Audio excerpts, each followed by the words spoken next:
ito po si Rocker Napper Tiny Glove. 3-in-1 po ito. Okay, so like new condition, may kasamang box, may kasamang manual. Okay, working po yung sounds, and then may vibration din po yan. So kaya 3-in-1 po siya, ayan. So yung number 1 po niya, rock and play. Okay, so 0 to 9 kg po siya. And then pangalawa, 180 degree napper, 0 to 9 kg. And then ang maganda po sa kanya, stable seat, 0 to 18 kg. Kaya heavy duty po siyang gamitin. Okay, kasi ang until 18 kg po siya. Ayan. So yan. So ito po yung manual. Dito nyo po makikita kung paano po siya i-assemble. Madali lang po siya i-assemble. And then washable po yung mga pad po niya. Okay. So pakita po muna namin sa inyo yung toys niya sa ibabaw. Ayan. Ayan. May maririnig kayo. And then meron po siyang sounds. And then lights.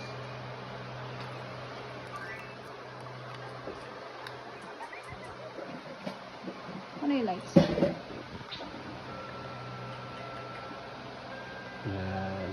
Kita nyo po may ilaw po siya. May ilaw dito kabila. Okay. So, hanging toys. Okay po yung hanging toys niya. May mirror po yan. Ayan. So, next is yung vibration po niya.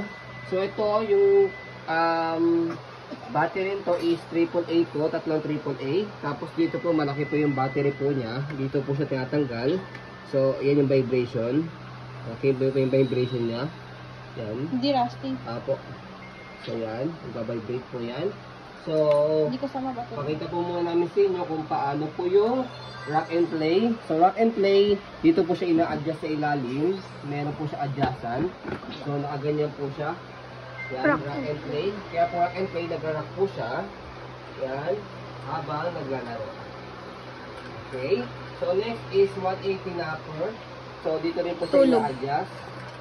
Yun na yun. Okay, ganyan. Bassinet po. And then, pangatlo, stable seat. So, stable seat. So, ganyan. And then, adjust nyo po ito. Yan. Naka-out po siya. Okay. So, pwede nyo rin po i-adjust po itong isa. Kung gusto nyo po mas mataas. Yan. Okay. So, aluminum yung body frame. Hindi po kinakalawang. So, yan. Malinis na rin po itong pad. Safe na safe po yan. Wala pong putol po sa harness. Yan. Hindi pa nawawash kasi bagong-bago naman. Ganyan din po. So, pwede naman pong sanitizer lang po, mabuti po yan para magamit nyo na rin po agad. Ayan. Malambot po yan. Comfortable si baby. Okay? Regarding sa body frame, ayan yung body frame. Ayan. Aluminum. Okay? So, sa harap.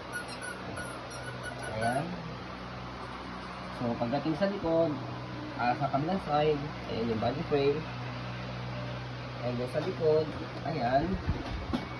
So, dito po siya ina-adjust kapag i-adjust po nyo siya kapag naka-rock and play or naka-napper po siya. Pressure lang po yan. Ayan. Okay. So, ayan po. As you can see, very details po kami mag-video. Kasi ang shop policy po namin, no refund, no exchange, what you see is what you get po. Okay? So, maraming salamat. Have a nice day and God bless po.